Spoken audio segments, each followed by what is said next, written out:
अस्सलाम वालेकुम। गुल Mustafa here. History of English literature की सीरीज़ की इस वीडियो में आज हम बात करेंगे एज ऑफ ड्राइडन के बारे में। इसको रेस्टोरेशन एज भी बुलाया जाता है, एज ऑफ ड्राइडन भी कहा जाता है। 1660 से 1700 एडी तक हिस्टोरिकल पॉलिटिकल इवेंट्स और लिटरेरी जो फीचर्स हैं उन पे हम बात करेंगे। रेस्टोरेशन एज जो है ये 1660 से 1700 एडी तक जो है मुश्तमिल है। चार्ल्स सेकंड ने जो है रिस्टोर्ड किया था थ्रोन को। उसने जो है तख्त पे वो बैठा था। मोनार्की वाज रीएस्टैब्लिश्ड हुई थी इंग्लैंड में। अब जो रेस्टोरेशन है, इससे पहले जो है कॉमनवेल्थ पीरियड हमने देखा कि उसमें ओलिवर क्रॉमवेल ने जो है वो रूल किया। उसकी चार्ल्स फर्स्ट की मौत के बाद मोनार्की वाज एबॉलिश्ड हुई और उसका सन जो है चार्ल्स दोम जो है उसने क्रॉमवेल के बेटे को जो है वो शिकस्त दी। पहले तो वो फ्रांस की तरफ चला गया था, क्रॉमवेल ने उसको शिकस्त दे के भगा दिया था। उसके बाद जो है वो दोबारा से वापस आता है। अब जो रॉयलिस्ट हैं ऑलवेज उन्होंने जो है मोनार्की को सपोर्ट किया। ये जो रेस्टोरेशन एज है, चार्ल्स सेकंड की एज भी हम इसको कहेंगे। ओलिवर क्रॉमवेल जो है जब वो फौत होता है तो उसका बेटा जो रिचर्ड क्रॉमवेल है वो नया लॉर्ड प्रोटेक्टर इंग्लैंड का बना दिया जाता है। चार्ल्स सेकंड उसको शिकस्त देता है और आसानी से शिकस्त दे के दोबारा जो है तख्त पे कब्ज़ा कर लेता है, वापस हासिल कर लेता है अपने वालिद का। क्योंकि जैसे हमने पहले डिस्कस किया था कि रिचर्ड के अंदर अपने बाप की कायदाना सलाहियतों की कमी भी थी, और दूसरा जब वो ख़ुद काबिल नहीं था तो उसके जो साथी हैं वो एक तरह से बददिल भी हो गए थे, और जो चार्ल्स के हिमायती थे उन्होंने भी जो है वो ज़ोर पकड़ लिया था। Restoration age is also called the age of Dryden, क्योंकि जॉन ड्राइडन इस दौर का सबसे इम्पोर्टेंट राइटर है इस एज का। मेजर हिस्टोरिकल और पॉलिटिकल इवेंट्स जो है यहाँ पे, पहला तो थिएटर जो है उसको इनके दौर में जो है बैन को लिफ्ट किया गया 1660 में। रॉयल सोसाइटी बना दी गई जिसने जो है वो रेशनल इंक्वायरी, रिसर्च और डेवलपमेंट ऑफ साइंस में जो है बहुत काम किया। The great fire of London 1666 में एक अहम वाक़या है जिसमें जो है 300 से ज़्यादा 350 से ज़्यादा जो घर हैं वो जल गए थे। पॉलिटिकल पार्टीज़ जो हैं वो दो आपस में जो है मर्ज हुई थी। Whigs wanted to limit the power of monarchy थे, और टॉरी थे जो सपोर्टेड थे किंग के, यानी ये चाहते थे कि जो बादशाह होता है उसकी डिवाइन पावर होनी चाहिए, जबकि दूसरे जो थे वो आवाम के थे। तो ये दो पार्टीज़ जो थी उस वक्त मौजूद थी। रिलीजियस कॉन्फ्लिक्ट था उसमें, यानी कि प्यूरिटन जो है आइडियल्स थे जो है वो रिजेक्ट करते थे। एंग्लिकन चार्ल्स दोम जो था वो मौजूद था उस वक्त। उसका भाई जो है जेम्स दोम जो है उसने 1685 में जो है थ्रोन को हासिल किया था। अब जो जेम्स सेकंड था वो एक पेपिस्ट था, यानी रोमन कैथोलिक था, लेकिन उसको इसकी परवाह नहीं होती थी, वो ज़्यादा कोई इन चीज़ों पे जोर नहीं देता होता था। His Catholic prejudice made the whole nation turn against him in 3 years। लोग उसके बहुत खिलाफ हो चुके थे, वो भाग भी गया था तख्त छोड़ के। 1688 में ग्लोरियस रेवोल्यूशन अकर्ड होती है। Protestants William and Mary of Orange took the throne from James second. William जो तीसरा है वो एक बार किंग बनता है 1699 में। फ्रेंच इन्फ्लुएंस आ जाता है जी यहाँ पे।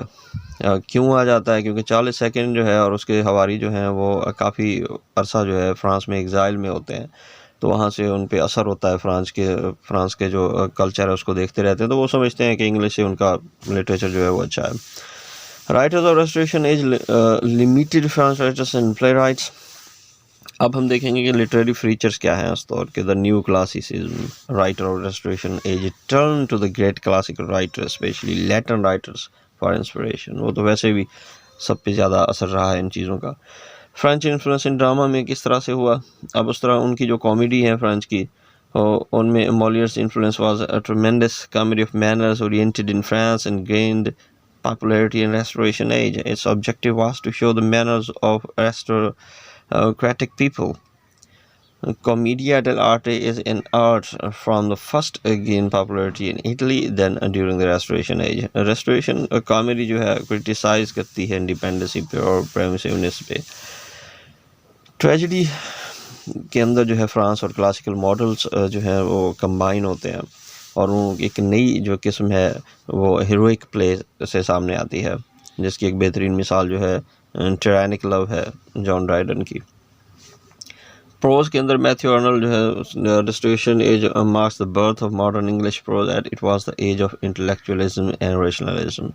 और पोइट्री के अंदर popularity poetry forms very lyric narrative poetry, odes and satire पे बहुत ज़्यादा काम होता है यहाँ पे। This age was a great of satirical writing John Dryden से Absalom and Actophil is a great example of political satire, and Meg Flecknoe is a great personal satire. Dryden ने हालांकि बहुत अच्छा काम किया था, फिर भी इस पे बहुत ज़्यादा जो है सटायर लिखे गए हैं। मेजर राइटर्स तौर के जॉन ड्राइडन जैसे हम जानते हैं, the most important writer of the Restoration he wrote poetry, drama and prose also. Some notable poems of John Dryden, Absalom and Achitophel है, द मेडल है, द मैग फ्लेक्नो है, Religio Laici है, the hind and the panther, song of the saint, Cecilia day, Alexander feast है। सब notable plays of John Dryden के जो उसके जो प्लेज हैं, अगर हम उनकी बात करें तो ऑल फॉर लव है, टायटैनिक लव है, द इंडियन एम्परर है, कंक्वेस्ट ऑफ ग्रेनाडा है, औरंगजेब है। और ये औरंगजेब वही हमारा जो हिंदुस्तान में औरंगजेब बादशाह गुजरा है, कुछ कुछ उसके पे बेस लगती है। John Dryden's notable prose work जो है उसमें द एसे ऑफ ड्रामेटिक पॉजी है। रेस्टोरेशन कॉमेडी राइटर्स की अगर हम बात करें तो उनमें विलियम कॉन्ग्रीव हैं, विलियम विचर्ली हैं, जॉर्ज इथर्ज हैं, सर जॉन वेम्ब्रो हैं, जॉर्ज फाकर हैं और थॉमस शेडवेल हैं। ये इन्होंने कॉमेडी के अंदर काम किया है। रेस्टोरेशन ट्रेजेडी की अगर हम बात करें तो इसमें नथानिएल ली और थॉमस ऑटवे हैं। और पोइट्स में अगर हम देखें तो apart from Dryden notable poet is Samuel Butler, एक वेल नोन नाम है उस दौर के, जिन्होंने जो है वो एक अपना बेहतरीन काम जो है हाउडी ब्रास लिखा था। प्रोज राइटर्स की अगर बात की जाए तो John Bunyan, Pilgrim's progress, William Temple lord Halifax जो उनका है एक मशहूर काम है। डायरी राइटर्स में अगर देखा जाए तो एक रिवाज पड़ गया था उस वक्त डायरी लिखने का, जिससे इम्पोर्टेंट इवेंट पता चल जाते थे उस दौर के। तो इस दौर में सैमुअल जो है वो बहुत मशहूर हैं। जनवरी 1 1660 एंड वहाँ से जो है कंटिन्यू होते हैं अंटिल 31 1669 तक जो है उनकी डायरियाँ मिलती हैं। जॉन एवलिन जो है उनकी डायरी जो है वो उस वक्त मूविंग इंसिडेंट्स जो है जैसे ग्रेट फायर है उनके बारे में हमें बताती है कि उस दौर में इस तरह भी हुआ था। अब हम बात करेंगे थोड़ा सा ब्रीफली इनके अंदर जाके कि क्या क्या चीज़ें हो रही थी उस वक्त तो प्योरिटन्स जो थे ना, उनमें उस दौर के ड्रामा में ख़ास बात एक तो ये भी थी कि पुराने ड्रामा से हटकर चलती हुई सीनरी आती थी। पहली बार ख़वातीन एक्ट्रेस ड्रामा में आई, भड़कीले लिबास, शौकीन मिजाज बादशाह था चार्ल्स डॉन जो है, उसने शायरों और राइटर्स को हर किस्म की राइटिंग की इजाज़त दे दी थी कि जैसा दिल करे लिखो। अब उस दौर में एंड्रयू मार्वेल वो ख़ुद एक मिनिस्टर था, उसकी एक नज़म थी प्यूरिटन दौर में उसने लिखी थी, लेकिन वो शाये नहीं की जा सकती थी क्योंकि उस दौर में जो है सेक्सुअलिटी पे बात नहीं की जा सकती थी, इसलिए वो उसको पब्लिश भी नहीं कर सका। टू हिज कॉय मिस्ट्रेस जो है फ्रांस में होने की वजह से चार लोम और उसके हवारी, अभी हमने बात की है कि इससे बहुत मुतासिर हुए, यानी फ्रेंच लिटरेचर से। इंग्लैंड में आके उन्होंने उसको मिक्स कर दिया, थिएटर्स खुलवा दिए, फ्रेंच लिटरेचर को उसमें ऐड करवा दिया, चीज़ें वहाँ से लोग लिखने लगे। चार्ल्स से पहले की एज को हम इंग्लिश इंट्रैगनम भी कहा जाता है इसको। अच्छा, इस दौर में ना मेटाफिजिकल एंड कैविलियर पोएट्स थे प्यूरिटन जो थे बुनियादी तौर पर, जिस तरह हम पहले भी इन चीज़ों के बारे में बात कर चुके हैं कि मेटाफिजिकल और कैविलियर्स क्या होते हैं। थिएटर इसने खुलवा दिया, फ्रेंच लिटरेचर को इसने मुतारिफ़ कराया, और अब हमने ये भी बात की कि इससे पहले की एज को इंग्लिश इंट्रैगनम कहा जाता है, यानी प्यूरिटन एज ऑफ मिल्टन भी कहा जाता है। इसके बाद एज आती है रेस्टोरेशन एज। आर्ट का दौर था, लाइट लिटरेचर को प्रमोट किया गया, यानी राइटर जो चाहे लिख सकता था। इस दौर में थिएटर्स के मालिकान को उसने लेटर पेटेंट दे दिए थे कि थिएटर्स को खोलो। थॉमस ने किंग कंपनी को खोला उस वक्त, यानी किंग कंपनी दो किस्म की कंपनीज होती थी, एक किंग कंपनी थी और पहला थिएटर भी बनाया थॉमस किलिंगरियो ने, और ड्यूक कंपनी होती थी। चार्ल्स खुद को सबसे ज़्यादा होशियार समझता था और थोड़ा अयाश भी था, उसने इजाज़त दे दी कि जैसी भी शायरी करो, मतलब विटी करो, सेक्सुअल करो, प्लेफुल करो, कोई रोक टोक नहीं है। उसने और उसके भाई जेम्स दोम ने, जो बाद में बादशाह भी बना, रियाजी और फ़लसफ़े की तरक्की के लिए रॉयल सोसाइटी भी कायम की और उसके लिए फ़ंड मुख्तस किया। उस वक्त इसी वजह से उस वक्त साइंस ने तरक्की भी की। रॉयल सोसाइटी इन्होंने बनाई थी। चार्ल्स जो है वो रोमन कैथोलिक था, मगर ये इस बात को अहमियत नहीं देता था और ये छुपी हुई बात भी थी। जेम्स जो है उसको अवाम पसंद नहीं करती थी, वो भाग गया था, नहीं छोड़ गया था। अब इनके दौर में मईशत भी थोड़ी सी जो है ना वो ठीक हो चुकी थी। अब ये जो दौर था, इस दौर में राइटर्स के सामने दो इंतखाब थे। एक ये था कि जैकोबियन दौर के ड्रामास जो गिरावट के शिकार हो चुके थे उनको लिखा जाए, उन्हें रिकवर किया जाए।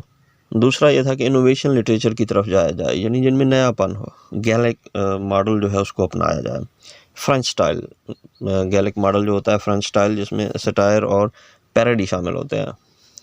चलें अब सबसे पहले तो हम शायरी की बात कर लेते हैं कि इस दौर के शायरों को लगता था, यानी पोइट्स को लगता था कि उनके पास कोई नेशनल एपिक नहीं है, जैसे फ्रांस में है, इंग्लैंड के पास है, एपिक नज़म कोई नहीं है। हालांकि ओल्ड इंग्लिश में अगर हम देखें तो बियोवोल्फ मौजूद थी, मगर ये उससे वाकिफ़ नहीं थे, क्योंकि ओल्ड लिटरेचर पढ़ नहीं पाते थे, समझ नहीं पाते थे। एडमंड स्पेंसर की फेरी क्वीन भी मौजूद थी। लेकिन इटली के पास जैसे इनियर्ड है, फ्रांस के पास जैसे है सॉन्ग्स ऑफ रोलैंड है, वैसे ही कोई इनके पास नहीं थी। शायर उस दौर के ये समझते थे। बहुत से शायरों ने एपिक लिखने की कोशिश भी की। विलियम ने जो है सबसे पहले, विलियम डैनवेल ने जो है गोंडीबर्ड रेस्टोरेशन पहले शायर थे, एपिक लिखने की कोशिश की, लेकिन उसको मुकम्मल नहीं कर सका। ये तकरीबन एपिक जैसा ही लिखा गया है। उसके बाद अगर हम बात करते हैं मिल्टन का एक काम जो पैराडाइज है, वो भी किसी वैसे एपिक से कम नहीं है। किंग आर्थर पर उसने एपिक जो है वो लिखने की कोशिश की। इसके अलावा रिचर्ड ने कोशिश की, रिचर्ड ब्लैकमोर ने। दोनों के काम बहुत लंबे और बोरिंग थे, फेल भी हो गया। यानी ये Prince Arthur and king Arthur, ये रिचर्ड ने लिखी थी, जॉन मिल्टन ने पैराडाइज लॉस्ट लिखी थी। ये दोनों एपिक हैं, एपिक स्टाइल में हैं, लेकिन इतने बोरिंग थे, इतने लंबे थे कि ये फिर कामयाब नहीं हो पाए। इसके बाद शायरों ने कोशिश की है, लेकिन वो लिख नहीं पाए। इसी वजह से जो है बियोवोल्फ को उस दौर में नेशनल एपिक मान लिया गया। बाद में जो पोएट आते हैं उन्होंने। अब ड्राइडन जो है उस दौर के सबसे बड़े शायर थे, और इस दौर में जो है वो एडमंड वेलर हैं, जॉन विल्मट हैं, जॉर्ज विलियर हैं, चार्ल्स सैकवेल हैं। विल्मर जो है ना, ये अयाश राइटर था। इसकी मौत भी एक सेक्स करने की वजह से, एक बीमारी की वजह से हुई थी। बाकी जो है वो कोटियर शायर थे, यानी कि वो चार्ल्स के तहत लिखते थे। उसमें फिर हम बात करते हैं एफ्राबेन की। एफ्राबेन बहुत ही फेमस है। ड्राइडन ने इस दौर में बहुत ज़्यादा और अच्छा काम भी किया। ये कापी भी करते थे, बल्कि उस दौर के सारे जो शायर हैं वो कापी करते थे। जैसे कि ड्राइडन ने शेक्सपियर के काम जो है एंटनी एंड क्लियोपेट्रा को पॉलिश करके ऑल फॉर लव पेश कर दिया। इस दौर में ये सारे शायर कापी करते थे और खुलेआम करते थे। बाकी ड्राइडन ने फिलिप सिडनी और सर वाल्टर रायली की पोस्टर लाइन को पकड़ रखा था। उसने इंग्लिश शायरी में जो है मॉक जो हीरोइक को मशहूर किया है। हालांकि सैमुअल बटलर ने मॉक हीरोइक को पहले ढूंढ लिया था। जेम्स डॉम के तख्त नशीन होने पर उसने एक काम लिखा जो the hind and the panther के नाम से जो है उसने रोमन चर्च की तारीफ़ की। इतने काम करने के बाद भी इस पर बहुत सारे सटायर लिखे गए, जिनमें सबसे मशहूर सटायर जो है ड्राइडन के ऊपर वो बैटल ऑफ बुक्स है। बहुत गज़ब का है, इसको ज़रूर पढ़ना चाहिए। अब हम बात करते हैं एफ्राबेन की। एफ्राबेन जो है वो पहली फ़ीमेल नॉवलिस्ट हैं और प्रोफेशनल लिखारी थी, यानी जो लिख के पैसे कमाती थी और अपना घर चलाती थी। उन्होंने न सिर्फ अपनी राइटिंग को पैसे के लिए लिखा, बल्कि एक जंग में जो है जो एंग्लो और डच के दरमियान में एंग्लो और डच के दरमियान में लड़ी गई थी, उसमें बादशाह की तरफ से जासूसी भी की थी। उनकी लिखाई में जो है वो सेक्सुअलिटी और फ्रैंकनेस कुछ ज़्यादा होती थी। ड्राइडन के बाद इस दौर में इनका काम अवाम में सबसे ज़्यादा मशहूर था। इन्होंने love letters between a nobleman and his sister भी लिखा, ओरायनो को भी लिखा। इनके काम जो है अवाम में पसंद किए जाते थे। रॉबर्ट जो है इनकी कहानी भी मुतासिर कुन है। पढ़ा लिखा नहीं था रॉबर्ट गोल्ड जो है, इसने खुद ही पढ़ना लिखना सीखा था। लैटिन को भी खुद इसने पढ़नी लिखनी सीख ली थी, किसी स्कूल में जाके बाकायदा इसने नहीं सीखा। इसकी तख्लीक़ात भी बहुत मशहूर हुई है, और उसका जो मशहूर काम है वो लव गिवन ओवर है। रॉजर की अगर हम बात करें, रॉजर का नाम तर्जुमा करने में बहुत बड़ा था, यानी कि ट्रांसलेशन में। जर्नलिज़्म जो है वो रेस्टोरेशन में जो है वो उसने तरक्की की है। विलियम के तख्त नशीन होने के बाद इसने बहुत तरक्की की। 1699 में, 1665 में एक बाकायदा अखबार शुरू हो गया था उस वक्त, अब जिसको हेनरी ने शुरू किया। उस दौर में एफ्रा ने फ़िक्शन में काम शुरू कर दिया था, और पहली जो है ये नॉवलिस्ट भी थी, फ़ीमेल नॉवलिस्ट थी, पहली ड्रामा निगार भी थी उस दौर की। इसने लव लेटर्स जो है between noble man and his sister उस दौर में जो है लिखा। 1684 में लेटर्स फार्म में ये लिखा था। ओरान को मशहूर काम है उसका, नावल है, और इसमें इसके स्टाइल को जैसे ये लिखती है डैनियल डेपू ने भी बाद में इख्तियार किया। अब हम अगर थिएटर्स की बात करते हैं, लग्जरी प्ले हाउस बनाया गया। क्रिस्टोफर एन ने जो है इनको डिज़ाइन किया। लग्जरी इसलिए कहा जाता है कि इसमें चलती हुई सीनरी, तूफ़ान है, बारिश है, अगर उसके लिए आवाज़ें पैदा करने के लिए मशीनें इस्तेमाल की गई। इस तरह का इसने जो है वो कम किया। औरंगज़ेब इसका मशहूर काम है। उसके बाद एफ्रा को पहला ख़वातीन ड्रामाटिस्ट, ये हम बात कर चुके हैं कि कहा जाता है। इस दौर में फ़्रेंच ड्रामे भी कापी किए गए, खुलेआम कापी किए गए। हीरोइक स्टाइल बहुत मशहूर हुआ। रेस्टोरेशन कॉमेडी की अगर हम बात करें तो यानी इसके बाद हम रेस्टोरेशन कॉमेडी पे आते हैं, तो ये उस दौर की रेस्टोरेशन कॉमेडीज़ बदनाम है अपनी सेक्सुअलिटी को साफ साफ दिखाने के लिए। एरिस्टोक्रेट्स राइटर्स को चार्ल्स ने खुद ऐसा काम लिखने के लिए कहा था कि भाई आप इस तरह की जो चीज़ें हैं वो लिखते जाओ। जॉर्ज एथरिज जो है, जिनका मैन ऑफ मूड जो है वो एक बहुत ही अच्छी मिसाल है, मैन ऑफ मूड जॉर्ज एथरिज की। और वाचरली का जो है वो प्लेन जो है वो एक बहुत अच्छी मिसाल है। रोवर लिखा था, विलियम रोवर लिखा था एफ्रा बेन ने। विलियम और जॉन थोड़े अलग थे, सोशली मिक्स अनासर यानी मिडिल क्लास अनासर को ड्रामा में शामिल करते थे। इस दौर के ड्रामा कमाल के तो थे, मगर पूरी 3 सदियों में सबसे ख़राब शोहरत रखते थे, क्योंकि कॉमेडी और ट्रेजिडी को बहुत गंदे तरीके से मिक्स करते थे। Excuse me. विक्टोरिया ने तो इनकी बहुत बुराई की थी। उन्होंने सिर्फ कि ये इन लोगों ने ड्रामा को सिर्फ भड़कीला बनाया और कुछ नहीं किया। शानदार कास्ट्यूम, स्पेशल इफ़ेक्ट्स, चलती हुई scenery, music, dance, flying actors, fireworks, इनके अलावा इन्होंने ड्रामे में कुछ भी नहीं किया। इस दौर में कॉमेडी ऑफ मैनर्स को पढ़ना बहुत अहम है। Comedy of manners, in dramas में मज़ाक को बढ़ाने के लिए गंदे लतीफ़े इस्तेमाल किए जाते थे, डर्टी जोक्स किए जाते थे, और ऐसी औरत को दिखाया जाता था जो अपने शोहर से बेवफाई करती है और उसका शिकार जो है उसका शोहर होता है। आवाम देखती थी ऐसे ड्रामास को। अब जैसे हमने बात की है कि मैन ऑफ मूड एक अच्छी मिसाल है, द प्लेन डीलर एक अच्छी मिसाल है उस दौर की। पैथेटिक ट्रेजेडीज़ भी लिखी गई हैं। William Congreve and John Vanbrugh उस दौर में बहुत मशहूर हुए। George Etherege the man of mode हमने बात की, ये बहुत उस दौर में जो है अच्छा लिखा गया। कॉमेडी ऑफ मैनर्स को पढ़ना बहुत अहम है इस दौर में। हीरोइक कॉपलेट को लिखा गया, को इस्तेमाल किया गया। रेस्टोरेशन राइटर्स जो हैं वो बहुत उस दौर में जो है हम कैसे जी रहे हैं कि इस तरह से लिख रहे थे कि सोशली लिख रहे थे, यानी कि वो नेचर के ऊपर नहीं लिखते थे, सबक आमोज़ चीज़ें नहीं लिखते थे, बल्कि वो जिस तरह मौजूदा दौर में हम कैसे रह रहे हैं, मौजूदा दौर में क्या हो रहा है, रेस्टोरेशन एज के राइटर्स ज़्यादातर ये लिखते थे। इस दौर के सबसे बड़े जो सियासी राइटर थे, पॉलिटिकल, क्योंकि ये एक एज आई भी तो एक बहुत बड़े पॉलिटिकल चेंज की वजह से थी। तो उस दौर का जो सबसे बड़ा पॉलिटिकल राइटर था उसका नाम जॉन लॉक है, जिसको आपने पढ़ा होगा, आप जानते होंगे। उम्मीद है आज की वीडियो आपको पसंद आई होगी। आज के लिए इतना ही।